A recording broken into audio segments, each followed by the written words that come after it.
La Habana, Cuba. 4 de septiembre de 1622. La flota de tierra firme zarpa rumbo a España, con un tesoro que hoy día rondaría los 300 millones de euros. Se calcula que entre 1503 y 1660, aproximadamente 17 millones de kilos de plata oficialmente registrados.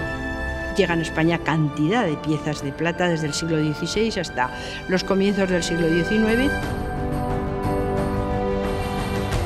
Cuando salía la flota de La Habana, nunca se mandaban avisos para no dar ninguna señal al resto de los países y a los piratas o corsarios. España controlaba un inmenso territorio conectado por vía marítima. Los países que no estaban muy dispuestos a aceptarlo fueran un peligro constante para las flotas. Sin embargo, la principal amenaza para estas flotas no fueron las otras potencias.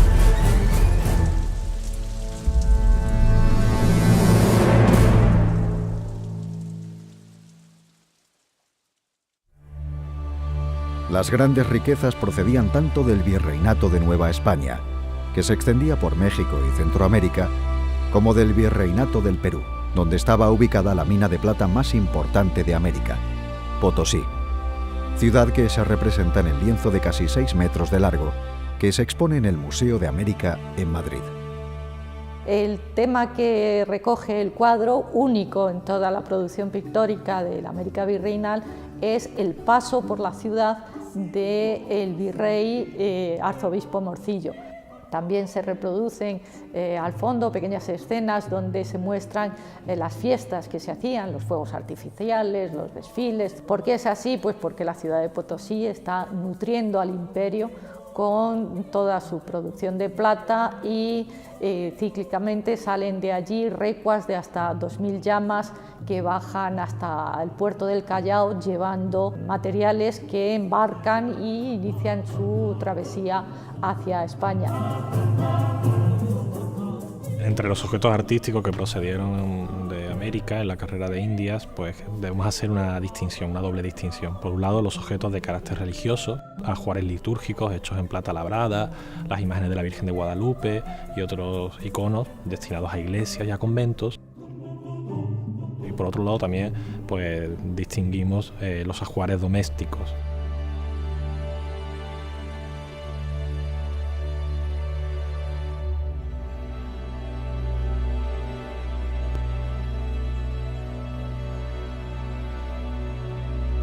Llegan a España cantidad de piezas de plata desde el siglo XVI hasta los comienzos del siglo XIX y los indígenas fueron habilísimos plateros, porque lo eran antes de la llegada de los españoles.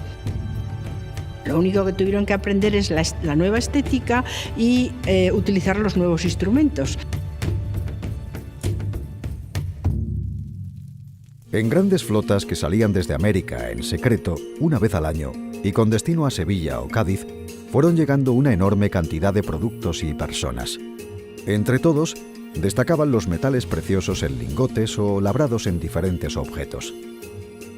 Pero también tesoros naturales, hoy imprescindibles, como el tomate, la patata o el cacao, colorantes como la cochinilla de la que se obtiene el colorante E120, que tiñen productos alimenticios, textiles o cosméticos que consumimos hoy en día.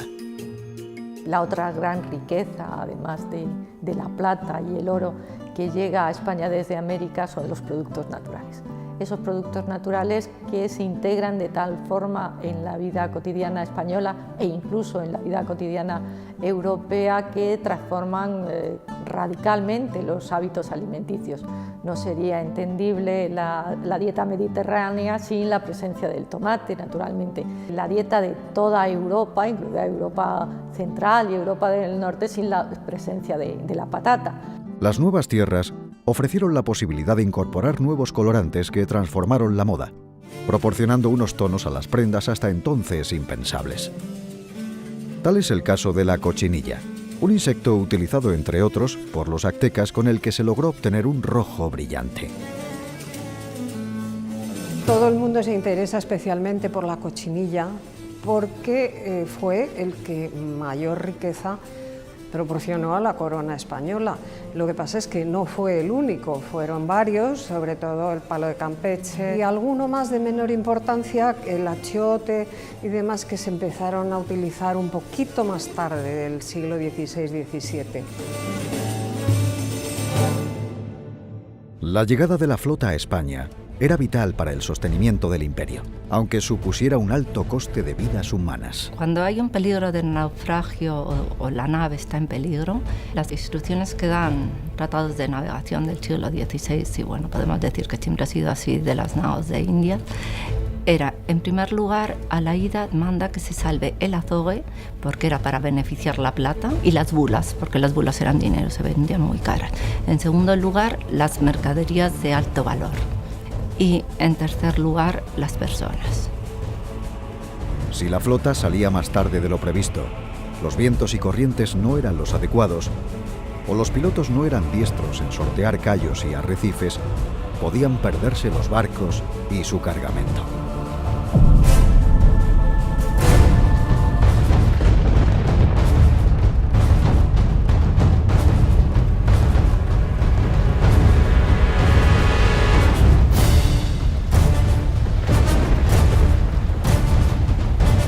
Se tragó gran potencial económico fueron las tormentas. Las tormentas fue el talón de Aquiles de esos galeones que venían desde América hasta España.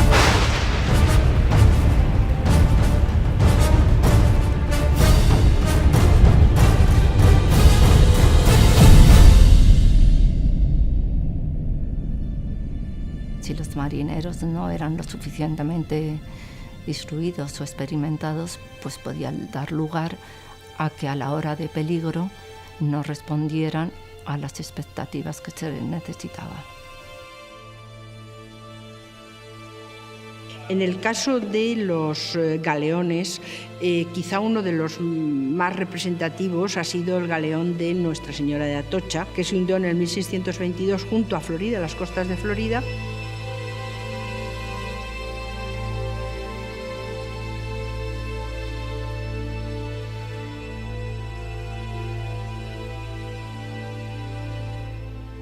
Además de las tormentas, los galeones debían sortear otros muchos peligros, entre ellos asaltos de piratas, corsarios y potencias enemigas.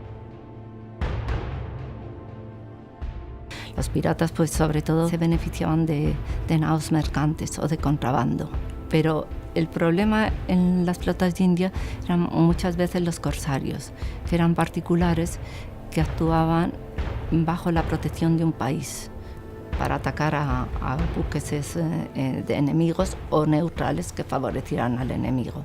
Los asaltos se sucedían a uno y otro lado del océano. E incluso un mismo corsario, como Francis Drake, lo mismo asaltaba ciudades americanas que puertos en España. Entre todos los corsarios, el más importante del siglo XVI es Sir Francis Drake. Estaba protegido por la corona y recibe el título de ser, es decir, es ennoblecido por la reina Isabel I de Inglaterra por los beneficios que había conseguido para la corona británica. Esos beneficios no eran otra cosa que el hundimiento en parte de los puertos españoles y la quema de las ciudades españolas con objeto de disminuir la capacidad defensiva y de apropiarse de todo lo que las flotas podían traer a esos puertos de España. Para proteger las ciudades de estos continuos asaltos, se inició un plan de fortificación. Cádiz había sido una ciudad bastante pequeña en la Edad Media y en el Renacimiento y empieza a tener importancia en el siglo XVI, como punto secundario del embarque de las flotas que salían desde Sevilla por acuerdo real. Eso hizo que a fines del siglo XVI sufriera un ataque muy importante de una flota anglo-holandesa que prácticamente casi destruye la ciudad.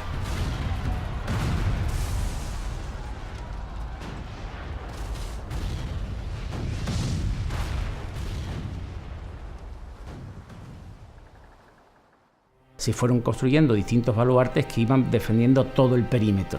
Cádiz realmente era como una pequeña isla, con lo cual el acceso a Cádiz era defendido por sucesivas líneas de baterías y de baluarte que empiezan por la cortadura y llegan hasta la misma Puerta de Tierra. Hoy todo eso está construido, todo es el desarrollo urbanístico de la ciudad del siglo XX, pero aún así se conservan una serie de puntos estratégicos que demuestran el valor de la defensa por parte de esos ingenieros.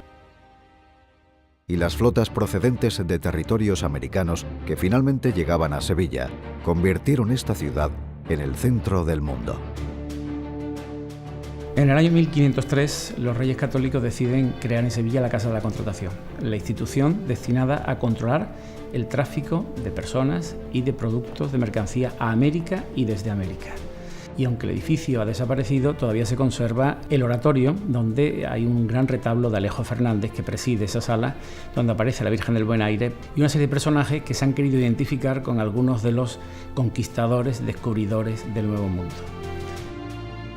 Los comerciantes con América, sevillanos, tenían la costumbre de reunirse a traficar en las gradas de la catedral.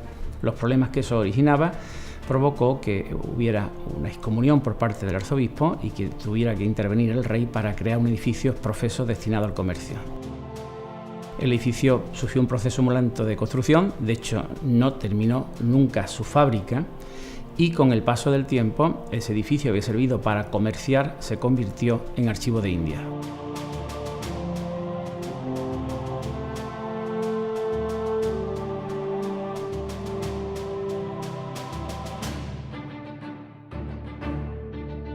Fue en 1781 cuando el ministro Juan José de Gálvez le encargó a Juan Bautista Muñoz, un cosmógrafo de la Casa de Contratación, que guardara allí toda la documentación que existía en distintos centros, archivos y hospitales, instituciones de España. Desde el punto de vista económico, todas las grandes operaciones y transacciones comerciales se realizaban aquí. Se la ha definido en alguna medida como el Wall Street de la economía de los siglos XVI y XVII. Además de las relacionadas con el comercio, en la ciudad de Sevilla se fundaron numerosas instituciones religiosas que también tomaron parte activamente en el intercambio con América. Se llamaban la ciudad limosnera, una ciudad conventual donde hubo una cantidad de monasterios masculinos y femeninos, fundados precisamente por eso, ¿no? acudiendo a lo que era el encanto, ¿no? de la plata americana, los grandes mecenas, los grandes patronos. Aquí vino San Juan de la Cruz, aquí vino Santa Teresa de Jesús a fundar. Es una fundación de carmelitas descalzas del siglo XVI.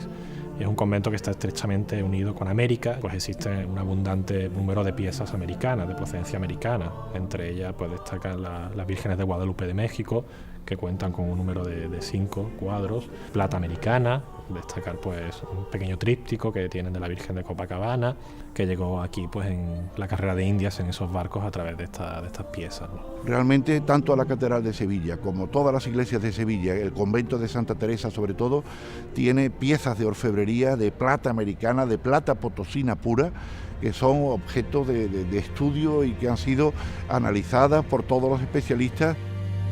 Hombres y mujeres dejaban atrás sus tierras, sus raíces, sus familias, con la esperanza de encontrar nuevos horizontes en lejanas regiones americanas.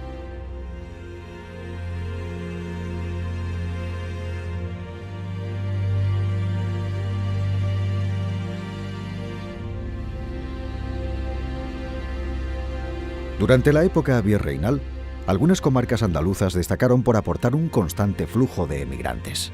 Hay un fenómeno muy particular que ha sido estudiado por diferentes investigadores y que radica en la zona geográfica de la serranía de Huelva. Allí se produce el fenómeno migratorio de gente que se va a las Indias pues para buscar negocios, para hacer dinero, y una vez que allí pues consiguen sus objetivos, una vez que allí se convierten en ricos comerciantes, mineros, hacendados, pues una muestra de testimonio de este objeto, de este logro que han alcanzado, de este estatus social, era la remisión de objetos de plata, principalmente a sus parroquias, a sus iglesias de origen.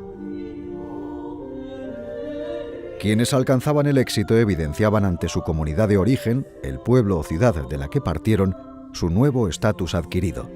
Yo creo que casi no ha habido iglesia, por pequeñita que fuera o pueblo de la menor importancia, que no haya tenido una pieza de plata o de oro americana. De tal manera que hoy, cuando se hacen los inventarios de eclesiásticos, salen cantidad de piezas de este origen. Hubo mucha gente que fracasó, pero otros sí consiguieron triunfar, ocupar puestos importantes y conseguir pues una riqueza suficiente como para después hacer donaciones cuantiosísimas a las iglesias de su pueblo. Entre los legados de plata más importantes que se conservan en Sevilla destaca el que hace el antiguo canónigo de la catedral, Bizarrón, que fue también arzobispo y virrey en México. Aparte de un juego de oro que hace para el culto, sobre todo son 12 enormes candeleros que le indica al platero Segura mexicano que los haga de su misma altura, en recuerdo del cariño y la devoción que siente por la iglesia de Sevilla, y forma parte de grandes celebraciones y aparatos de las fiestas de la catedral sevillana. Otro conjunto de gran importancia se conserva en la parroquia de San Miguel Arcángel de Cumbres Mayores, en Huelva. Se trata de un valioso juego de plata mexicana legado por el capitán Juan Gómez Márquez. Este personaje, oriundo de allí, en sucesivas etapas entregó un ajuar de plata riquísimo que se conserva en la parroquia, cálices, sagrarios, manifestadores y a su vez una serie de pinturas, de las cuales algunas han desaparecido pero otras se conservan. Demuestra ese interés que tenían los indianos por recordar a la tierra de donde habían nacido y demostrar el triunfo que habían obtenido durante su etapa americana.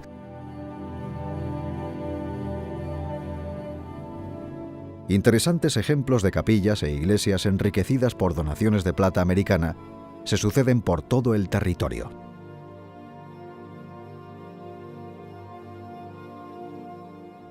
La iglesia prioral del Puerto de Santa María es un edificio que se construye en estilo gótico y es consecuencia de la catedral sevillana. De hecho, el maestro mayor de la catedral sevillana, Alonso Rodríguez, es el que la traza, pero por una serie de problemas estructurales y por unos terremotos se ve afectada durante el siglo XVII y tiene que ser remodelada estéticamente por Diego Moreno Meléndez en la segunda mitad del siglo XVII. Su vinculación con el mundo americano queda testimoniada sobre todo por un magnífico frontal del altar y un tabernáculo para la exposición del Santísimo que viene de México en época barroca.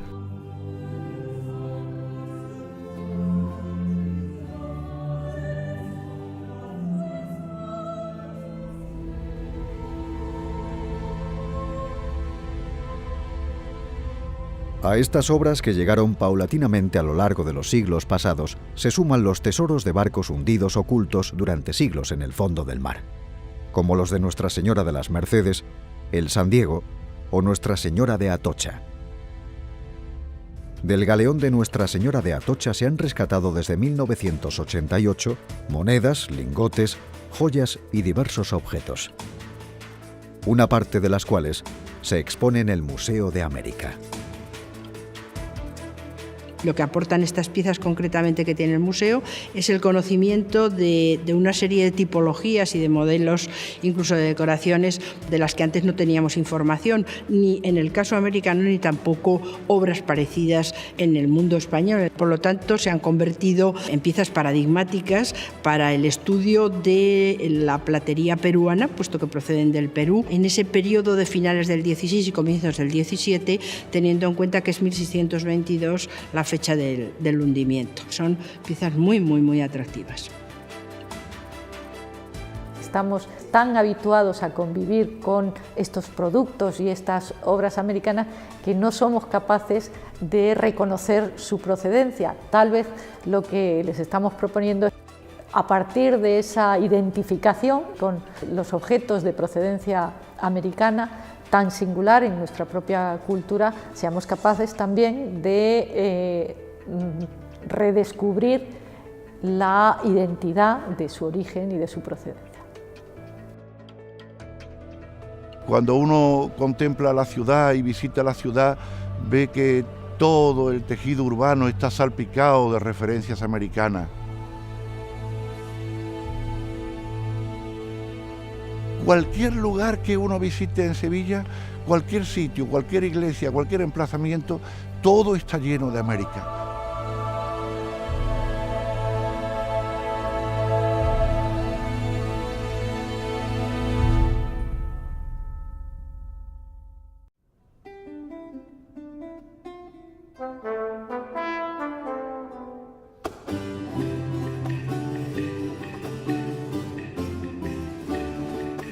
Sevilla.